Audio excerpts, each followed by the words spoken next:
Hello everybody, so my name is Birgit and I'm so happy I get to make some art with you guys today. So for our project today, which is going to be a kind of a process art butterfly, you just need a piece of white paper.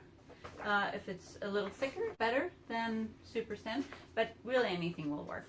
So what I'm going to do is I'm going to fold my paper in half.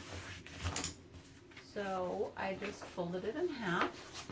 And now I'm going to take some paints, and you can use any paints you want. I'm using acrylic paints, and I'm just going to squeeze some of these paints on there. You can use watercolor paint or tempera paint.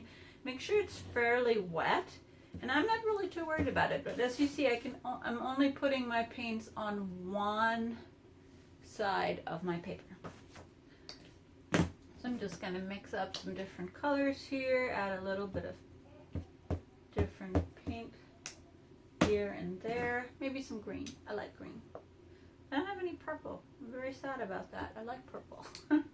Okay, and now I'm going to take my brush and just kind of dab that around to kind of get a cover of paint here.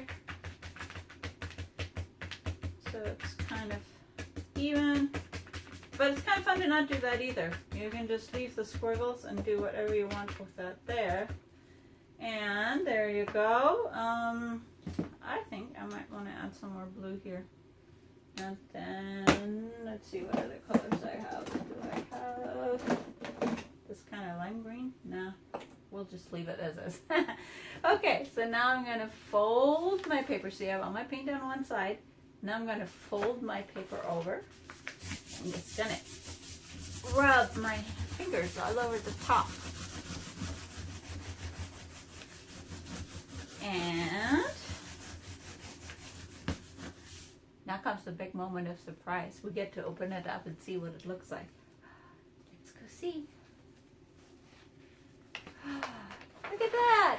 So now you have two sides that are kind of a mirror image of each other. And so now we're going to make our butterfly out of that. So we're going to fold it back up, and I'm going to just draw one side of a butterfly on there.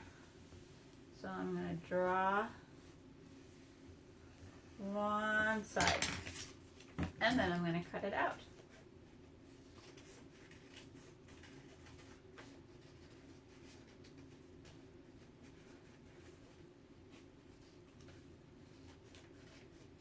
There you go, just cutting around the other wing. Okay, there you go. See, I cut out half a butterfly. And now I'm going to unfold it. Now if you use acrylics, if you wait too long, they'll act like glue and they'll stick together. With watercolors, you don't have that problem so much. So there is my butterfly. Isn't that fun? Okay, so I let my butterfly dry a little bit, and now I'm going to mount it on some cardstock.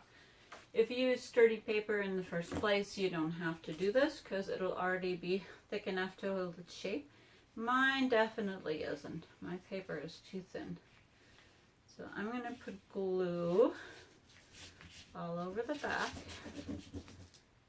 And then I'm going to go stick it to my blue cardstock here. There we go.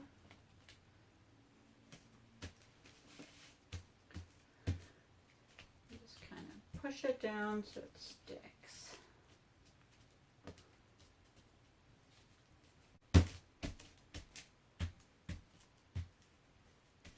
Okay, so there is my butterfly glued to my cardstock, and now I'm just going to cut around the edges. If you have a real little one, the caregivers might want to do that. If you have a preschooler, you know, that's a little bit older, that's doing okay with scissors, this is a great way to practice those fine motor skills.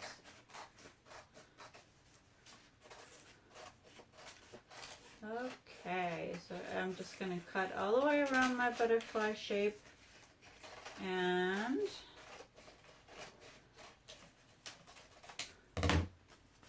there is my butterfly. Now, if you want to, you can also add a body. So I just cut out a little body out of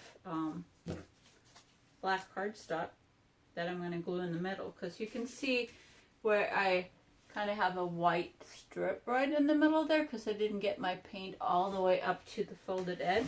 So I'm just going to cover that up by adding this black cardstock body. Yeah, I'm just going to put some glue on there. White school glue is just fine. There we go. And I cut a couple antennas here. So I'm going to put those on too, just because I want to. So I'm going to put some nice long antennas on there. Okay. Okay, so here is my finished butterfly. I hope you have fun making your own. Bye-bye.